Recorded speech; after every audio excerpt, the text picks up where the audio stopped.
back to my channel. Today I'm sharing my top tips for how to get out of a writing slump. The worst. I was just in a writing slump like a couple weeks ago, but I am out of it now. So I figured this video was kind of timely, but it's just something I was thinking about. Writing slumps don't happen to me often. I'm scared to say that. Some higher power is listening and is gonna like give me another writing slump. But I'm just trying to state fact of like what's happened in the past. I don't really get in a lot of writing slumps just because I have so many projects going all at once. I'm rarely ever bored or like not excited about writing, and I feel like I balance writing very well, and I don't really feel and I feel like I balance writing with like life and other hobbies and other things to the point where I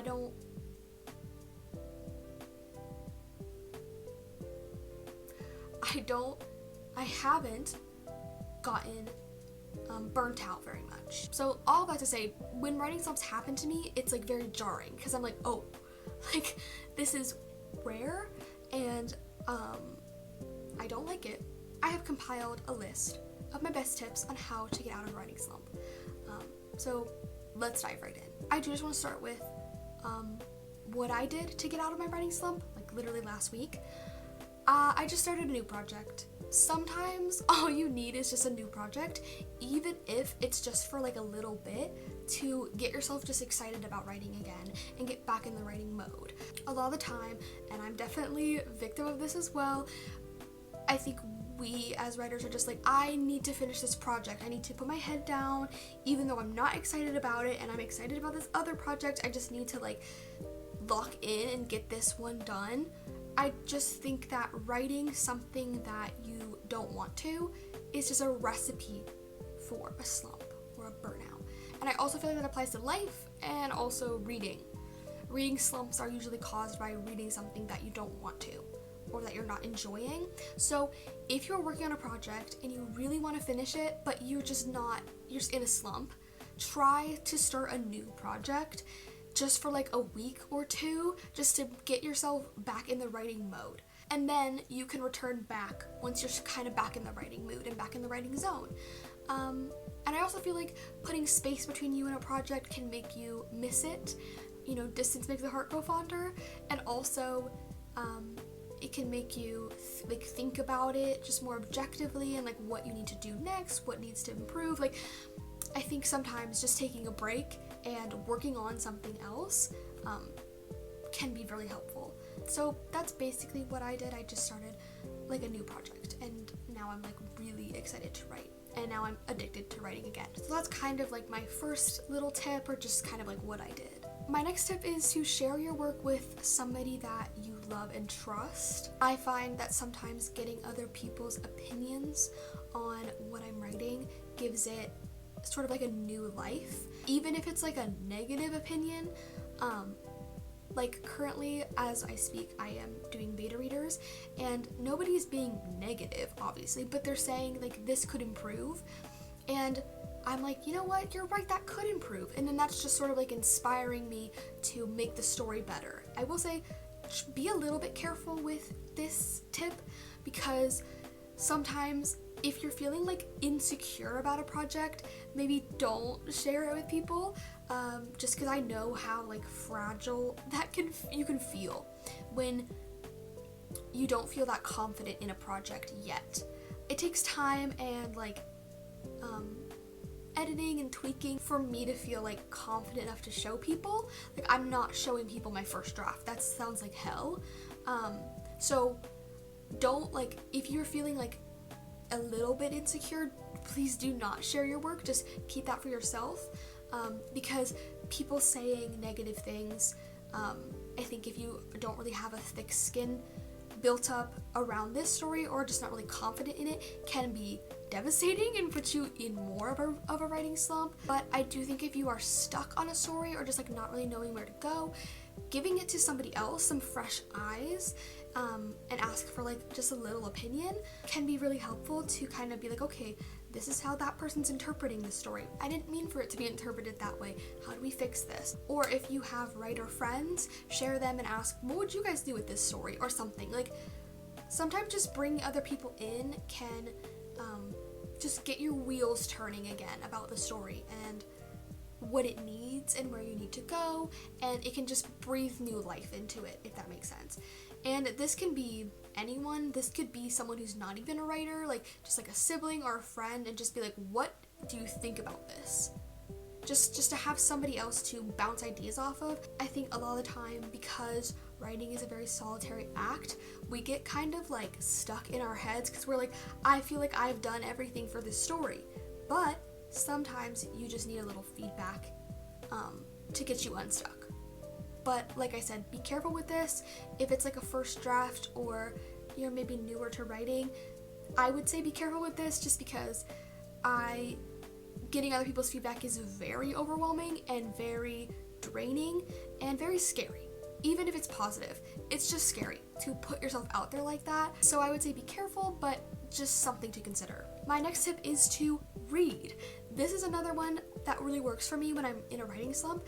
I will just read anything. I will just read a book that I'm like really excited about reading, and that just gets me in the mood to tell a story, to think creatively. And like reading books always gets me thinking about my own book, and I'm like, what did I like about this book, and what did I not like? And like, is my book doing the things that I don't like? Like reading is obviously really fun, but I also sometimes like to think of it as like studying for writing, because you're kind of learning what you like, what you don't like. Maybe you're like, oh, I liked the way that this author wrote our characters' backstories, so I want to try something like that. Like, I think reading can help you develop your preferences and your style, just like in general. And then I always feel like when I'm in a writing slump, I just get a bunch of books that I'm like super excited about and are really intriguing to me, and then that just puts me in just like a creative storytelling mindset, and that often get me right out of my writing slump. Also, books are a good place to find inspiration. Don't rip off other people's books, obviously, but like I said, you can kind of be like, oh, I liked the way that the author did this. I liked the way they told their characters' backstories. I liked the way they incorporated humor into it. I want to try that. And it can just kind of get you to develop and think about your writing and sort of like how you want to tell stories in a way that you like and you are proud of. And I feel like reading can help you kind of like figure out the things that you like and you don't like. My next tip is to try writing sprints, or you can just write for a timer. You can find videos on YouTube where it's basically like a timer for like, you can find all different timers, but like usually 15-20 minutes, and you just put this video on next to you and the timer goes down, and usually there'll be some like ambiance there'll be some like music playing or background noise. You can find all sorts of cool ones. If you're writing a summer romance, you can find like a beach sort of like ambience writing sprints. If you're writing a fantasy, you can find like ones that sort of have like orchestra music, and like you can find ones that can help immerse you as well. And then you just write until the timer goes off, and then there will be like a video or music for another timer, and that's for a break. So you basically just write in chunks and then take a break, and then you write in chunks. And I feel like just switching up your writing routine and like how you approach writing can just be really fun. And then like I said, there's like immersion videos that can kind of get you excited about your story and like in the mood and like imaginative with sort of music and sounds. You also can find like just ambience videos on YouTube that's not writing sprints. Castles, beach, ocean, you know, night, cabin, fireplace, like just like ambience videos. Those are super fun to kind of just like be like, to kind of put yourself in your book, and that can kind of just, you know, spark some like excitement for the story again. My next one is a scary one, but just hear me out. Write down any concerns that you have about your story or anything that might be making you hesitant or holding you back. I feel like a lot of the time when I am first drafting, there's just so much in my head, and that can be overwhelming and cause a little bit of a slump or a little bit of getting stuck. But I try not to edit while I first draft because I just need to get the first draft out. But if you find that your mind is kind of going and you have all of these things in your head that you're like, I need to change this, and it's just kind of discouraging you, make a list of every sort of complaint that your brain comes up with and keep it on the side. And then that way, when you are done with the first draft, I'm just kind of, in this example, I'm assuming you're first drafting, but this can apply to any step. When you are done, you can go back through your list of things to change and change them later. And just kind of like getting them out and getting them on paper and sort of putting them in like a list of like, we're gonna do this eventually, can just relax you a little bit and be like, okay, we're gonna fix the things, they're out of my brain, they're not really just like spiraling around in your head. It can just help you not feel so overwhelmed, which I feel like is a big proponent of a writing slump. So you could try that. Another tip is to write by hand. I have done this a couple times when I'm stuck on a scene or a chapter. Just write by hand in a little notebook and see what happens. It can just feel a little bit more, I don't know what the word is. I was gonna say hands-on, but like obviously writing by hand feels hands-on. It just can kind of feel like the pen is an extension of you and your thoughts instead of typing. I don't know if that makes any sense, but I think it's that, and also, like I said earlier with the writing sprints, I think just like switching up your writing routine can be really helpful if it's getting a little bit monotonous and a little bit boring. I don't think that I put this on my list of tips, but obviously going somewhere else to write, even if it's just somewhere else in your house. Like sometimes I'll write in my bed, sometimes I'll write at my desk, sometimes I'll write in my living room, sometimes I'll write in the kitchen. Like just switching it up can kind of be like, ooh, we're writing somewhere else today. And it just can kind of be exciting. And then obviously you can go to a cafe, you can go to a coffee shop, you can go to a park. Like you can try lighting a candle while you write. You can put on an ambience video. You can do a writing sprint. You can write by hand. I think sometimes you just have to switch it up for like a second to like reset your brain. Because I think when you do the same thing just over and over, it can get a little boring and that can put you in a slump. So try any of those things, but this tip was to write by hand. My next tip is another sort of dangerous one, so be careful, but that is to write the scene that you are most excited about, / write out of order. This is a scary tip to me because I don't like to write out of order, but if you are in a writing slump, sometimes jumping right to the climax or the turning point or the plot twist of the story and just writing that scene can kind of re-spark your excitement and your inspiration for the story and get you like excited about where the story is going again, if that makes sense, if it's getting a little bit boring. But I do just like want people to be careful because I feel like writing out of order can kind of like let's say you had you would obviously have more scenes than this, but for the example, let's say you had 5 really exciting scenes and 10 sort of like filler scenes. Not filler, because you should never have like filler, but you know what I mean, just more like boring, not as exciting scenes. If you wrote all of the exciting scenes, then I think that would put you in a writing slump because then you'd have to write the boring ones. So I prefer to write in order because it's just like, this is what we're writing today, and it's like I can't really complain or change it, but I'm just throwing this out there that if you are stuck and you are getting a little bit slumped out and not excited about your story, maybe write the plot twist scene, and so then you're like, oh, I can't wait to get there, and then that can re-spark. But again, maybe use caution because I just don't know about writing all of the like super exciting ones. I feel like for me that would put me in a slump because then I'd be like, ugh, now I have to write all these scenes that I don't want to.